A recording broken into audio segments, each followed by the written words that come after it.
Hello and welcome to Will Do Words. We are your hosts, Carly and Zoe. So last time we discussed what brought us to Spain. Yes, so today we are here to share the nitty-gritty details. Ooh.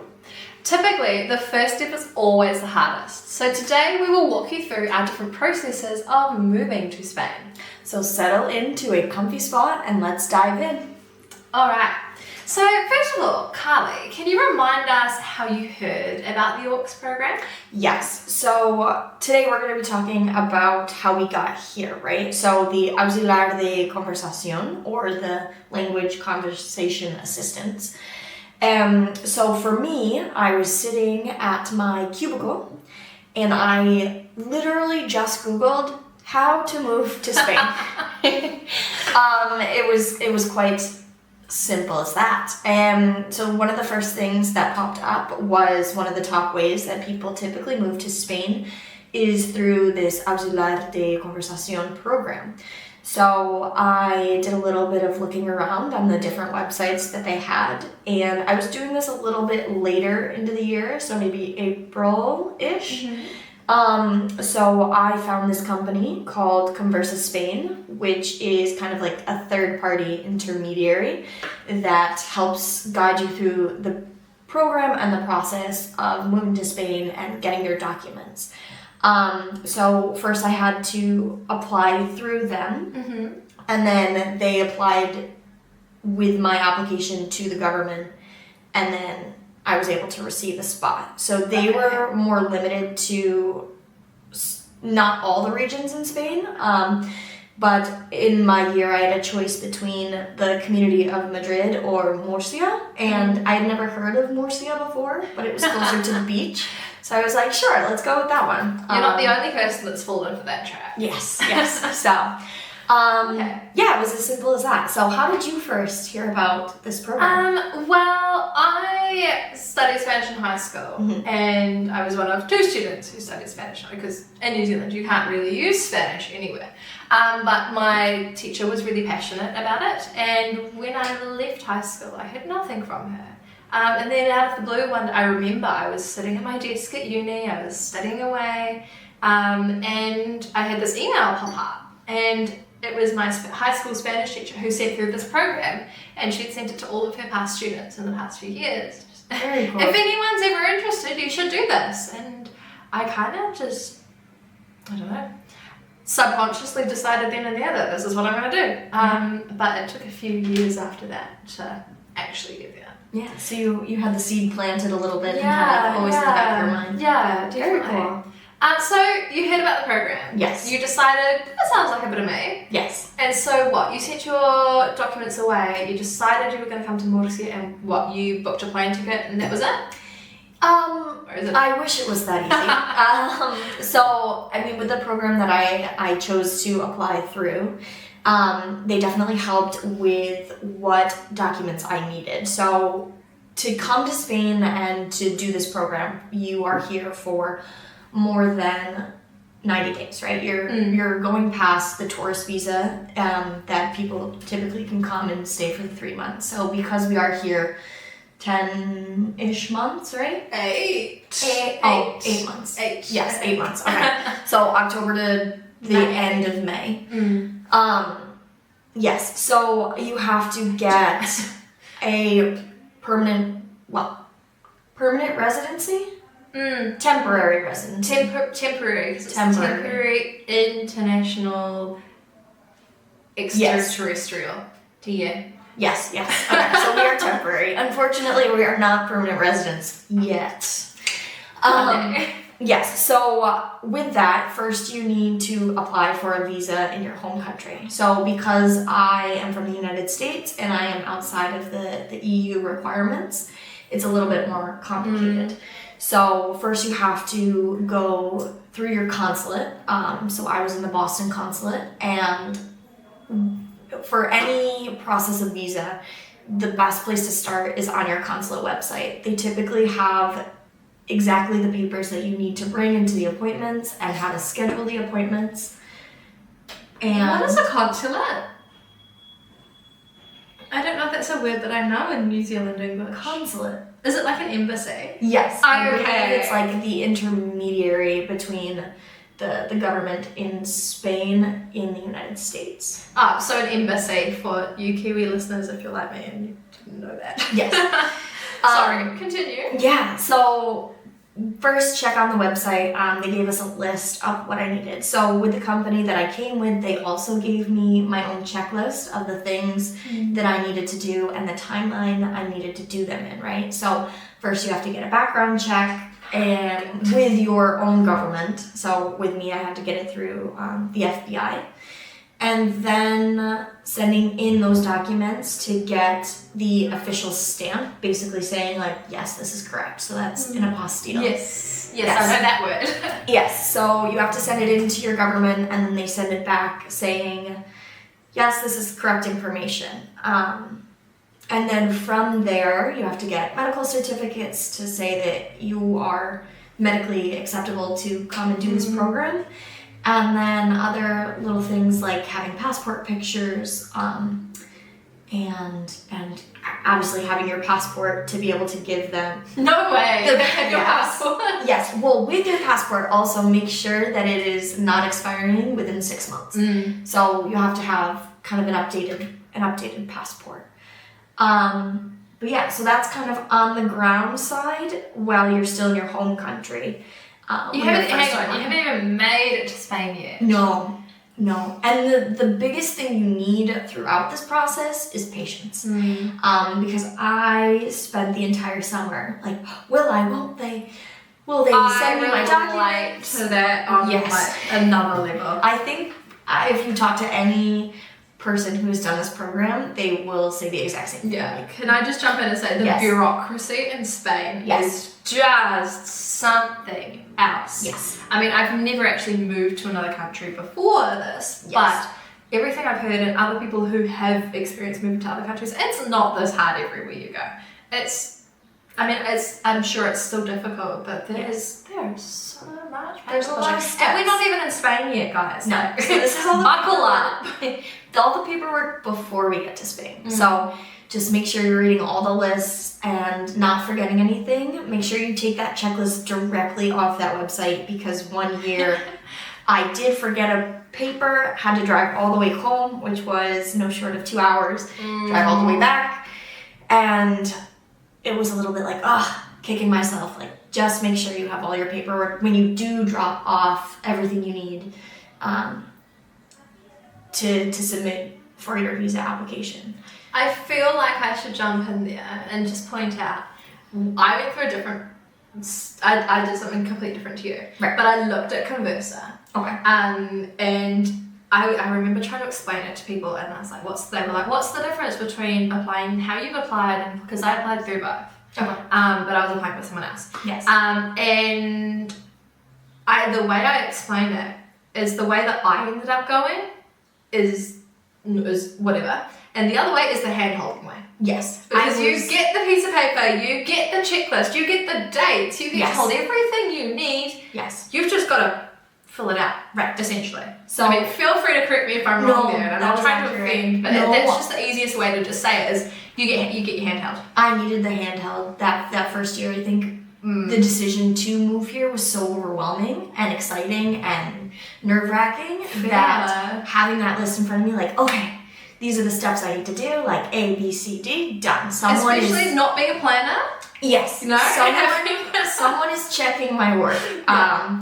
But like you said, so there's also another option. You can go directly through the government, which is, at least for the United States people, the NALCAP application, right? Is that the same? No, so for me it wasn't even NALCAP. Okay.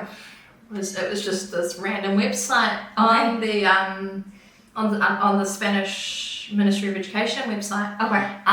Were you a little nervous about that? No. Okay. Should I have been? Possibly. Was I? No. Because in my head, my teacher had sent it to me. She lived in Spain. So that's it. It's real. It's Good. And I guess because there was no money, I wasn't stressed about it. Like, if I had to pay money, and it was just this random website I'd be like, whatever. But yeah, it wasn't, so it was fine. For me, though, we applied in January. Okay. Or early February. And we had to apply through this thing called Profix. And if anybody out there who is listening has been in Aux and has used Profix, you understand exactly the pain I'm talking about, because it's like somebody has pulled this website out of 2002 and they haven't touched it since.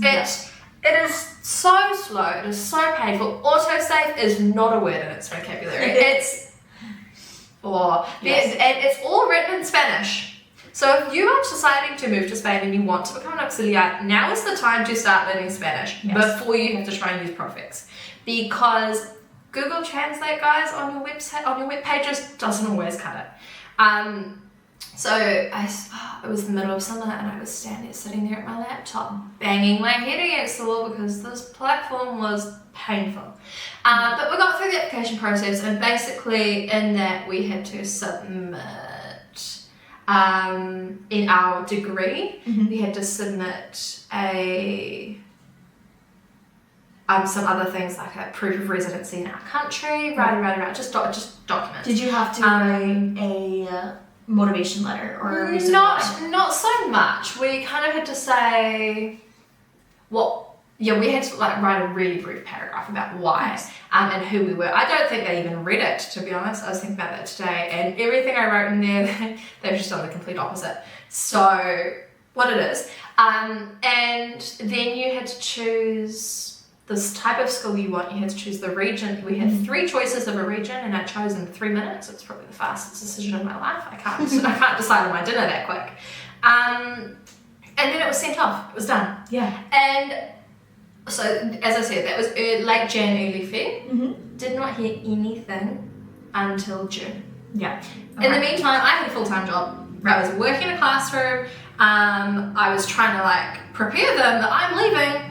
Had no idea when, had no dates, didn't even know that it was confirmed at this stage. Right. I'm very fortunate to have an EU passport, so I didn't have to do the visa or any of that drama. Lucky girl. Very lucky. So yeah, that was really, really easy for me. My partner though, he had to apply for a visa, but in order to apply for a visa, he had to have, like he was saying, all of his stuff apostilled. He had to have a criminal record check. He had to have a health check, and then they all had to be translated to Spanish. And then he had to apply for the visa. We don't have a consulate or an embassy in my town where I live. In the nearest city in Auckland, so we had to go to Wellington to get that done. How far is that from where you're living? You can jump on a plane and be there. Okay. So an hour and a bit. Yeah. But it was they said so it was a lot of back and forth between the embassy, and they were really great, but they did not have the information, because we would email them, they would email Spain, and you know what Spain's like, you hear back in 2 weeks, if you're lucky. And so it was very slow to get the information coming through. Finally got all of the information, and in that time, that's right, we couldn't do any of that until we were accepted, until we were given the letter of acceptance in June. Correct. And so when June came around, my partner got placed in the middle of nowhere, and there was only one school there, and so we changed that so that we could be together still. And then he started the visa process. So he'd done all the stuff he could do beforehand, and then it turned into end of June, July, August, September. And we got an email in June saying, we got an email in August saying you should be arriving in middle of September. And the visa process in New Zealand takes 3 to 6 months, to get a visa. So it was all hands on deck, very tight turnaround to get this visa. Yes. We didn't book flights until about 2 weeks before we left the country because we didn't have a visa, so we didn't know what was going to happen. And it was a very stressful time. It was, you have to be so patient. You have so much waiting, and just. Up until I think the day that I got on the plane, I wasn't convinced that I was actually going to be making it to Spain. Yes. Did you have a similar? I had the exact same experience. I think whether you go through those right into the governmental programs with the ProFX, or you go through a third party, there's always going to be the game of waiting, right? So my first 2 years went through the Conversa Spain, again, because I just felt like I needed that handhold, pat on the back, like, yes, okay, these are all the documents I have. It's so hard to know. It is. But my third year coming back, I was like, okay, I think I can do this. I've made my lists. I'm going through the same process. I did it through the ProFX. And it was easier, I felt like, just because I had gone through the other processes. But again, also, I chose to do that application on a plane to Portugal because my mom and I were traveling, and I was like, oh shoot, that's due today, or it was due the next day, so quickly got my reference, because that's not stressful.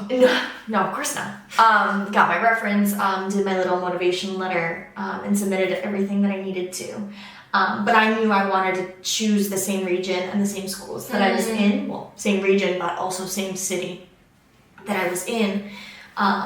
So going through that other program, just trying to be like, okay, well, my second year, they were able to help me try to fit right in. And also the principal at my school was very helpful about trying to get me back. That's good. So, but with going through ProFX, I applied in March. So this was the third year I was applying. And I didn't hear back until September. Yeah. So I arrived late to the program. So I did all the things, like you said, that you needed to do before, but you can't submit your visa application until you have your acceptance letter and your contract in hand. Because you have to have your workplace to get the visa. Correct. Not me, but you. But most people need to get the visa. You have to have a workplace because it's an internship, not a... Correct. Yeah. It's a special category. We come on a student visa, but it's a special type of student visa because we have these specific activities that we're required to do, right? And we're receiving this stipend. Yes. So in Spanish, beca. So you're receiving this stipend for teaching and working here, but you're considered a student. So I got placed in a completely different region in Spain on the other side of the country, right, in September, and I was like, oh no. So I quickly reached out. This doesn't work. No, I was like, no, that's like a 7-8 hour drive or like a plane right away. I was like, no. No, thank you. No. So I quickly reached out to my contacts I have in the school I had previously worked for, and I was like, I got placed in Galicia. And she was like, okay, let's see what we can do. And so then my principal, she was able to reach out to her contacts, and I felt very fortunate that I had built those relationships with the schools and with the people that could really be my champions. And they, within 24 hours, were able to put me back in this town and in the school I wanted. But then this year, I got placed in 2 different schools, which has been a blessing because it's been cool to learn about new students and getting to learn new teachers and colleagues and different ways. So when you get into this program, you can have 1 school, you can have 2 schools, sometimes you can even have 3 schools, right? And they're not always schools as well. Right. Like, any form of education centre. Correct. So there's... You go. Yeah. So I chose to start out in primary school my first year. That's what I felt comfortable going into. They're not scary when they're small. No. They're scary when they're big. Because I'm not particularly a tall person anyway, so as long as the kids are shorter than me, I feel like... when they're towering over you, it's a different sort of... when we get into 6th grade, I've looked around at some of my students and I was like, oh, you're taller than me. And they love it when they're that age. And they're like, hey, oh, I'm teacher. taller than you now. I'm like, yeah, that's so great. But yeah, so it felt less scary to come into primary education with not having a background in teaching or a degree or experience that way. And I have worked with children before, so I felt comfortable. But you can also go into the high school level. And then there's also language schools. So working with adults who are learning in the A1 to C2 level, right? Yeah. And I guess I'm a little bit like, oh, I wish I got put into the adults, because that would have been coming, for those of you who don't know, I'm a teacher in primary school. So I've taught from 5 to 13. So like I approached it because I'm in a primary school and a secondary school this year. I was like, oh yeah, primary school, that's nice. Right. That's my happy day. And then secondary school, it's like, this will be a good challenge for me. And it has been a challenge. But adult students sound so cool. They sound so cool. I mean, I like any students, so I was happy to be here. I didn't really mind where I got put. And that's what I remember writing that in my things. As long as I'm put with my partner, I don't care where. Yeah. Just put us close together, please. Yes, and that's also a cool thing, is that you can come into this program and apply with another person. Yeah. So I've met people who have applied with their friends. So 2 girls after university came in and they were buddies, and they're like, yeah, we want to be in the same area. You can also come with a partner, right? Yeah. Or you can come alone and meet new people. Well, I mean, regardless of who you come with or how you come, it's an experience, right? Exactly. So there's definitely different ways of getting into it, or making the experience tailored to what you feel like is in your comfort zone. Yeah. Your comfortable zone, right? Yeah, it is definitely uncomfortable. Just on that about the applying for a partner, and I kind of touched on it before. My partner was placed in a one-horse town. I googled it, and the only thing that came up on Google Maps was a picture of a whole lot of Spaniards holding hands around a statue of a bull. Okay. That was it. There was nothing else. It was still in Murcia, yeah, but it was on the very, very, very, very, very outskirts near, is it Castellón? Or La Mancha, wherever. And my heart just dropped straight away. It's like, wow, there's no way the 2 of us will get there. And so he emailed them back and he said, hi, this is great. I'm so glad to have been placed, rah. But what about my partner? And it was the fastest. The people in Spain, the people who were at the time working on the emails were really good. I contacted them a lot, and the embassy in New Zealand. And they came back straight away and they said, oh, so sorry, we will get that changed for you. Cool. Just like that. That's very helpful. Yeah, and that sort of like filled me with a little bit of confidence. Okay, it can't be that hard. And then obviously when I got accepted into my school, I don't know about you, but having a contact. Yeah. And the people that I was contacting were so helpful. They, they guided me in sort of where to live. They even went as far as finding accommodation for us to live. Super, super helpful, and they picked us up from the bus station when we arrived. That's amazing. Which, jumping on a plane to fly 27 hours to a city that you've never been to, knowing that someone's going to be there to meet you makes it a little bit better. Yeah. Bit of a culture shock when they greet you with a kiss on each cheek. Very Spanish, yes. But yeah, very fortunate to have that experience. That's but I think that's from what I've heard talking to others, that's sort of the status quo is that like they want to have you. They're happy to have you. So they work to have you. They work to make it pleasant. Yeah. So those people are your student coordinators, right? So those are the people in your school that are kind of giving you your schedules and guiding you day to day, or? For me, it was my headmasters. Okay. No, sorry, one was my headmaster, one was my partner's headmaster. Okay. And then the day that I arrived, because we arrived at like 11 o'clock at night, and they're like, do you want a beer? I went, no, I want to sleep for 12 hours straight. That's Spanish for you though. Right. So when we actually awoke in the daytime, I met with the coordinator who lives in the same town as us, and she gave us a walking tour and all of the stuff. Very so cool. Within the space of 12 hours, I met the principal from one school, the coordinator from another school, the principal from another school, so it was very much. So there's definitely different people within the school that you're working with that are there to help you, right? So you have your headmasters, or your principals, your student coordinators, and then also the other teachers you work with. And it's really cool to create a bond with all those different people and kind of know that they're there to support you just as much as you're there to support them. Yeah, it's very very reassuring. You know, I mean, very fortunate. I've never had the chance where I'm like, I don't know what to do. I don't know who to call. Nothing's happened, but if it were to happen, I know that there are people that I can call who are from Spain who can work this, you know, work it all out for us, which makes it really easy. Yeah. You know, we've moved around the world, and knowing that you have people here who have you, and as you said, they're going to be your champions. It's not what you know here; it's who you know. Exactly.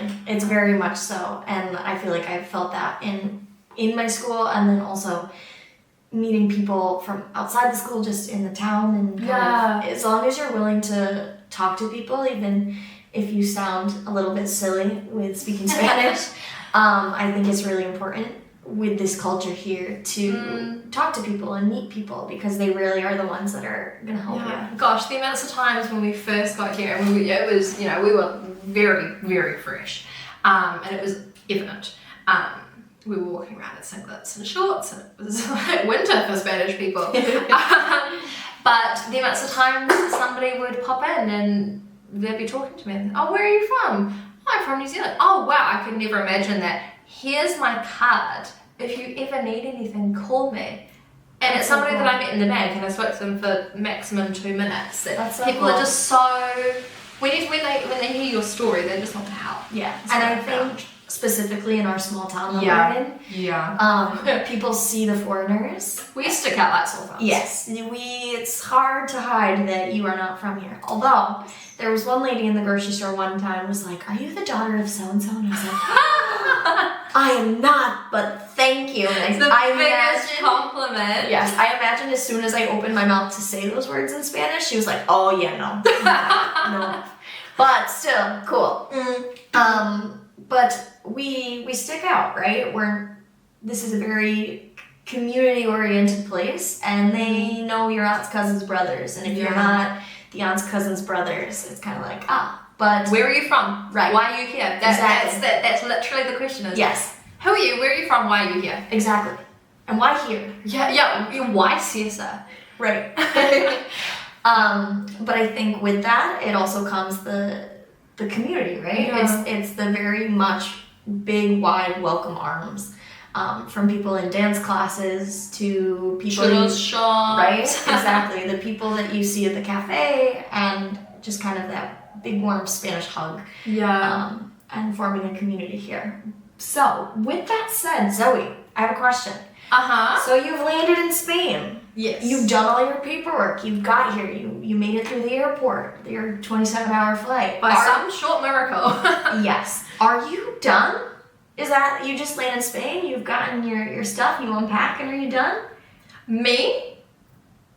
Oh no, I wasn't quite done. There was a couple more. What did I have to do? I didn't have to do that. I had to go get a piece of paper that it's kind of like your driver's license, just your identification. And that was stressful. You had to get all the documents ready, you had to have everything ready, and we had to drive into Molina, which is a wee way away, and so that was a mission in itself. Fortunately, the one of my coordinators took me in, and we went and we waited with all of the other immigrants, and it was very clear because we were all quite tense and nervous, with all of our paper and everything, and so my partner needed a TIE because he is on a New Zealand passport, and I needed a NIE. The difference is they call them aliens. So right now, Carly and I are aliens in Spain. Yes. Because you they see are our so literal. antennas? Yeah. So I had to apply for my not quite total alien, but alien paper. And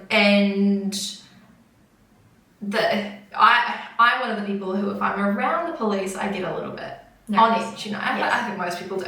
And so I was already on edge. I had all of these papers, and I'd heard, because there's so much information online about how to do this, and I'd heard that getting your NIE and your TIE is really difficult. You have to cross all your dot all your I's, cross all your T's. Yes. I was going to say that the wrong way around. It's like rubbing your head and patting your tummy. Can't do it. And so, again, a classic case of not what you know, it's who you know. Yeah. Fortunately, the woman that we went with had taught the policeman's son. And so my partner was fine. The Tia was absolutely fine. He had all of the information, and it was all really easy for him. And he did the finger scan and everything. Normally the finger scanning is a different appointment, but the guy was like, no, we'll just put it through. Because the whole time this lady was talking to him about his son, and then she found out he's studying to be a teacher, and so there's all of this networking going on. And I meekly handed him my paper, and I speak Spanish at 2 different levels, depending on the situation, depending on the time, and so I could understand enough of what he was saying to say that he can't do this. And again, just the pit of my stomach fell. I'm going to be deported. I'm going to be sent back to New Zealand. I can't stay here. I've got a flat. I just bought food, and I'm going to be sent back to New Zealand. That was my thought process. And this lady, she was like, "Oh, are you sure? Because we thought we had everything." The issue was, I think, that all of my documents needed to be translated to Spanish. I don't understand why my partner's documents didn't need to be, but mine did. Anyway, it's whatever. And this lady, she just played the innocent. She's like, well, but we didn't know that. Online it said just bring the documents. Are you sure we have to get them translated? Because that's going to be so much money, so much time. And look, she's exhausted. She's just landed in the country. Look at her poor face. Sort of thing. And she managed to wheedle her way into convincing him that he could give it to me then and there. That's huge. And I was not going to be deported on that fateful Thursday evening. Right. Thank goodness. Right. So I had to do that, which was, once I got that done, I was stress free. So that was sort of on day 5 of arriving. Oh, so that's pretty fast. Yeah. We arrived on the Friday. So we had Saturday, Sunday. Monday we went into school, and on the Monday it was like meet and greet, and this is when the consejería rears its lovely little head, because what happened is we were told that we start on the 1st of October, which was the Tuesday. So I went in on the Monday just to meet and greet and get a feel for the place. And then the consejería sent an email to the school saying that your auxiliares are not allowed to start until the 14th of October. Oh, wow. We will not pay them from the 1st to the 14th. And so, again, it was like, oh my. So, for those who don't know, the Consejería is the Ministry of Education, right? So those are the people in charge of this program and putting us into the different schools. Mm-hmm. And so there was this huge uproar.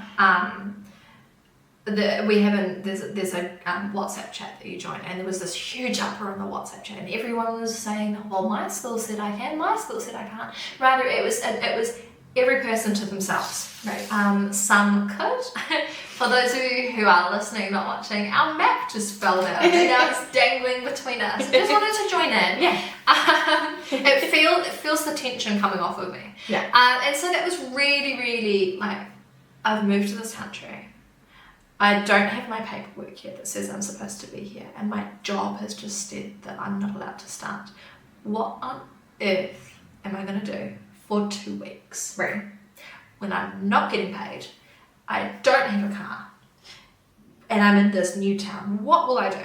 Fortunately, overnight it was all fixed, and I got to go to school the next day. But that was a really big hurdle, and fortunately I had my partner, and we were talking about it. And it was a huge hurdle to get over. It was like, what on earth have you got yourself into this time, Zoe? There's like one thing after another thing after another thing. So after that, and the tea, I was done. My partner had to get the padrón, which is, I don't quite understand it, but I think it's just registering that you are living where you're living. Yes, it's registering your address, right? So yeah, like for census purposes or something. Yes. So we have these 2 different avenues, right? The Tia and the Nia. So yes. Zoe, because she's an EU citizen, Ding ding ding. she has a little bit of a breath of fresh air. Yeah. Whereas most of us have to get our TIA, right? Yeah, so how was that for you? Because Stressful. obviously for us it was stressful, but it was over in one day. Right. What about, So- well, no, we had to go back and pick them When up, they give right. it to you, they don't give it to you. You submit your documents. They say yes, goodbye. Yes. Come And- back in... 2, 3, 4 weeks, however long. Right. But fortunately, that was the other thing, because we knew the guy, he said, just come back whenever you're here next. You don't have to wait for the becker that says, oh, it's your turn. The locker, right. Yeah, so that was very lucky. Very helpful. Anyways, sorry, your turn. Go. Tell us about your stressful experience. Yes. So like Zoe said, there's a few documents you need to be able to submit to apply for your TA. So you need your empadronamiento, which is saying that you're registered at your residence, right? So when you are looking for an apartment, I think that's a huge thing, is that you need to make sure that your landlord is able and willing to give you a padrón in your town, because I've heard from some people that they've had a little bit of a sticky situation with that. Or like buildings that have been converted. Right. That has been an issue as well. So making sure you have yourself registered with the padrón. You also need your bank certificate. So you need to open a bank account. The first thing you should do when you land in the country of Spain after getting here is get a cell phone, get a SIM card. Can't do anything with that. Yeah, so... And I'm glad you're here, because if anybody was following my advice, they would be half in Spain, half deported, because I'm not doing a very good job. Sorry, guys. That's why there's two of us. Yes. So the first thing I remember doing when I got here is when the first year I checked into my Airbnb. Again, I didn't know where I was living. Also didn't know how important it was to get the padrón kind of quickly. Because you need all these documents to be able to apply for your card, and you need to apply for your card within a certain amount of days, right? Yeah, it's like 30 days or something. Once you land in the country, you need to kind of get a roll. The clock is ticking. It is. So first thing, you go to the store, you get your SIM card, you pop it in whatever phone you have, which was great. So... And I hope you speak Spanish so that you can get a decent... yes. So also another huge recommendation, it's not a part of the program, it's not a requirement, right? So you don't need to speak Spanish as a requirement to get accepted into this program. However... I don't understand that. Yes. Having to go to all of these appointments, both within the government at the foreign... foreigner's office, right? No, it would be in It would be the foreigner's office. Yeah, it's the foreigner's office, right? Where the immigrants come and get their documents. And even just as simple as getting the cell phone that you need, or getting your registration in the town hall, right? You need to have some level of Spanish. I thankfully had a little bit, and I was comfortable. Looking back now, I'm like, oh wow. I do the same. How did I actually manage it? Right. So if you are thinking about it, I think starting Duolingo is a good idea, but also maybe take... But Duolingo, all you can do is order your coffee. But I think... Sorry, Duolingo users. I'm sure there's more than that. Yeah, I mean, it's a good place to start. Absolutely. I think it's definitely worth buying a book or looking into a one-on-one tutor to kind of get your learning of Spanish underway, at least to kind of give you a little bit of confidence going into these appointments. Oh gosh, update on the map. It's all but fallen down. Yes, our tapestry has fallen down. Just to jump in there. Yes. You were, sorry to use the term, but you were in the handholders program. Yes. So the hand-holding stops when you get into Spain, right? No. No? So I had known that I needed to get all these documents. But did you have in-person support for it or no?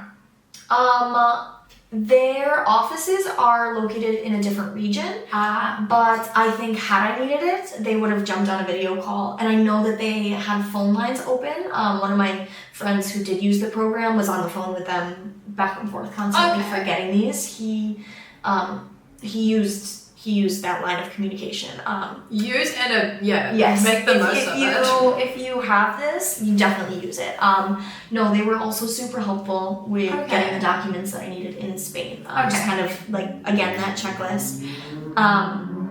But it was up to me also to find an apartment, right? So the first year I was coming in, I was like, oh, Airbnb for a little bit until I figure it out. Wanting to live in the bigger city or in the smaller town where my schools are based. I ended up living in the smaller town, which I'm very glad and grateful for. Building this community here, but that also came with some challenges. But like my landlord, the first year didn't speak English, so it was up to me to kind of go through Google Translate and use the words to my best ability, but to get those documents, right? So you need to get those documents in a timely manner. And then you go on the website to create an appointment. To submit all your documents, you need a passport photo and these other documents. I took way more papers than I knew I needed. Like literally everything I Better to have and not need. Correct. So I was like, I'm gonna have my folder and my stack of papers. So I can just, if they ask me for something that isn't necessarily needed, I have it. But so just again, go through your checklist. But yeah. So the things for getting here and after you do get here, it very, what is the word? Like, it's quite tedious. Yes, definitely tedious. But knowing what you need will help give you the confidence of... Preparation is key for this. It's really not something that you can just rock up and go, I'll see what happens. Right. It doesn't work. Yeah. I haven't heard of anybody getting thrown out of the country, but it makes it hard. You can't earn money if you don't have the right documents to get your NIE or your TIE to open a bank account. And also getting your hurdles. Background check while you're here to be able to even go into the school, right? Yeah. So finding those offices and utilizing the people who are in the same program and that have done it before. Oh my gosh, there is so much knowledge out there. There's some really knowledgeable, I consider you one of the really knowledgeable people in this sort of topic, because it's so hard. I'm quite a prepared person, and I wrote everything out. I made lists, I made plans, kind of like what you would, I assume what you had. Right. But I still don't think I was as prepared as I could have been, because you don't know what you don't know. Exactly.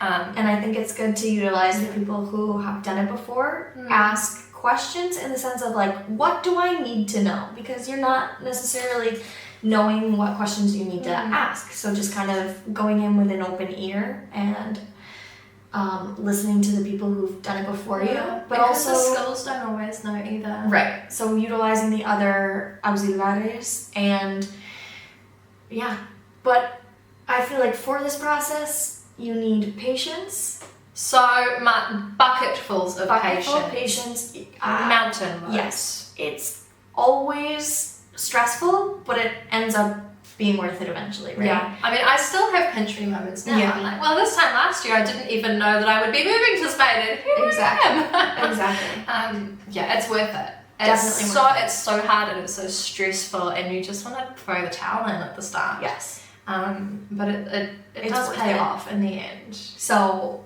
with that, right? So the doubts, and if you're thinking about doing the program or are kind of like, oh, I don't know if I could do that, listening to us, I hope that with hearing the procedural stuff, you're also like, okay, but I know I'll have to do the paperwork, but in the long run, it's definitely going to be worth it, right? So it's hard, it's stressful, it's nerve-wracking, but also on the same token, it's super rewarding. It's invaluable. Yeah, it's an experience of a lifetime. Yes, exactly. And being nervous or preventing yourself from doing something just because the papers are going to be a little bit annoying and hard shouldn't be the reason why you don't do it. Yeah. I think we should leave. I think we've summed it up. I know. Cool. So, if you think it, you can do it, right? So, what will you do? These are our will do words today. As always, if something we said piqued your interest, please get in touch with us. Best way is via Instagram. Yeah. And Don't forget to subscribe on our YouTube channel and listen to us on Spotify. And hit the follow button, please. On Instagram, right? So we're on all the things with Will Do Words. So Don't miss out on this episode. yeah, until next time, See ya. I'm Carly And I'm Zoe. and this is Will Do Words.